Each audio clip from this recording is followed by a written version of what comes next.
people already started coming here years ago because of drought, because of famine, because of conflict in their areas.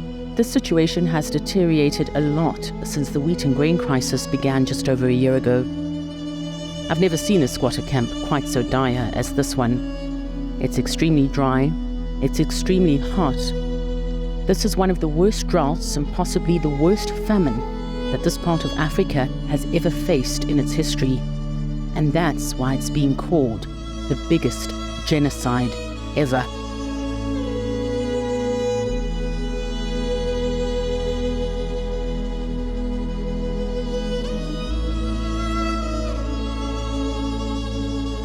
This is a $1 million question. We still don't understand why other media attention is given to other major conflicts. And I understand there are other major conflicts, there are people suffering, but also we're talking about almost 30 million people have been affected in this region. The situation we are dealing in Somalia is beyond our capacity.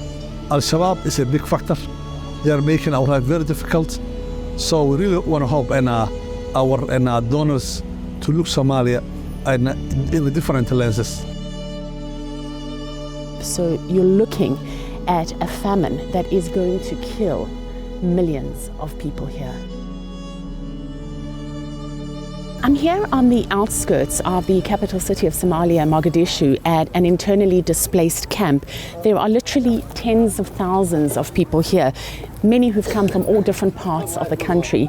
Now, people started coming here years ago already because of drought, because of famine, because of conflict in their areas.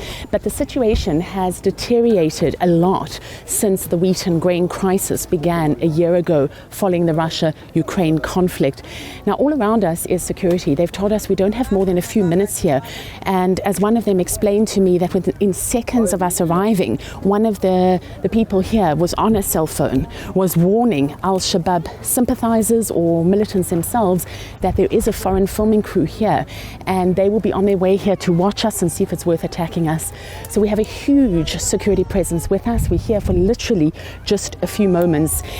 The situation here is dire indeed. I've seen children walking around with no shoes. That's commonplace. You have people coming and begging us for food and asking for handouts. You have, as you can see, the conditions in which people are living in these plastic-made tents. I mean, I've never seen a squatter camp quite so dire as this. It's extremely dry. It's extremely hot.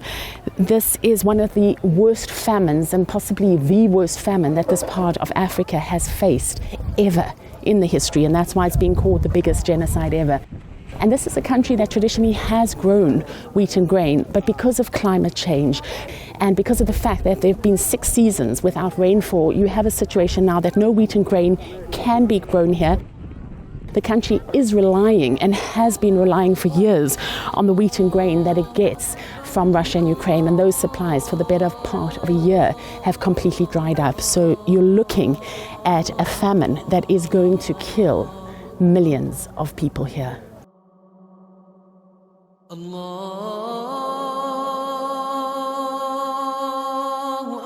How did this drought get so bad?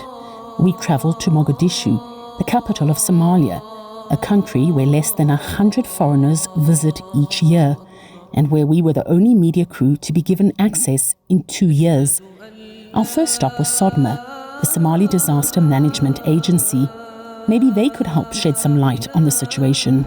This drought has been recurring for some time. Just to give you a brief historical background, droughts are not new to Somalia. We have had a massive drought back in 1974, and then in early 1980s, then we had another drought at the same time as the conflict in 1991, 1992. Then another severe drought in 2011 where we lost roughly 200,000 of our most vulnerable groups. Then in 2017, and now 2023, 2022, now 2023.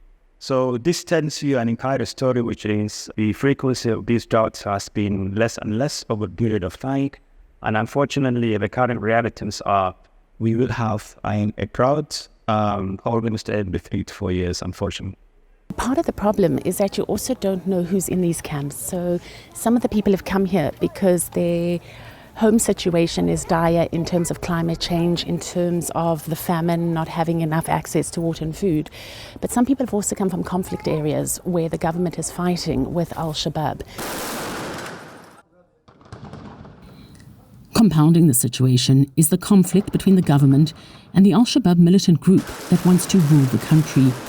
For nearly 2 decades, the government has been unable to get a handle on the security situation, and we were prevented from travelling to some of the worst famine-hit areas because of attacks and sporadic fighting in those regions. The violence also stops aid reaching affected areas and cuts people off from displacement camps. We met with the Minister of Humanitarian Affairs to better understand why the situation is just so bad. The situation we are dealing in Somalia is beyond our capacity. Al-Shabaab is a big factor. They're making our life very difficult. So we really want to hope in our donors to look Somalia and through different lenses. They can show they see us exceptional in terms of the challenges we are facing internally. I don't think people support Al-Shabaab. They are a terrorist group. People are afraid of them. So no one supports. The people are afraid, they are ruthless. So there's no choice. The people want freedom. They want to live in their own decision. They want to be part of the Somali government and the federal member states. But Al-Shabaab is not allowing them to have that sort of job. They control maybe in 1/3 of the country. And the area they control is the production area. And the area is rich with livestock.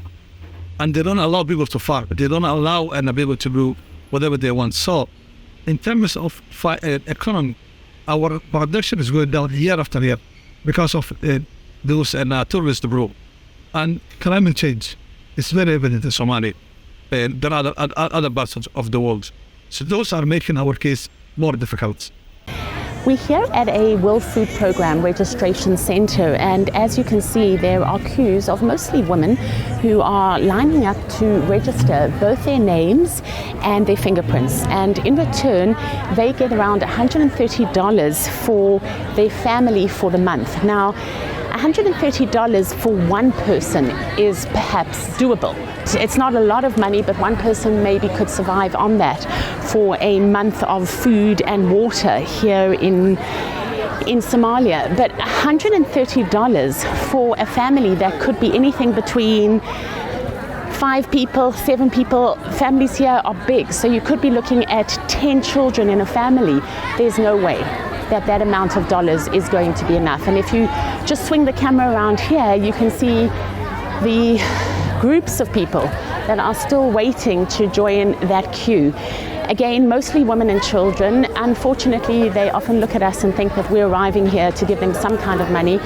The men are not here. There are boys, but the men are mostly still looking for work to provide their families. And the numbers here just keep growing. Every day, just more and more people arriving because of the drought, because of the famine, hoping that international projects that are fast drying up will be able to provide them with some kind of relief.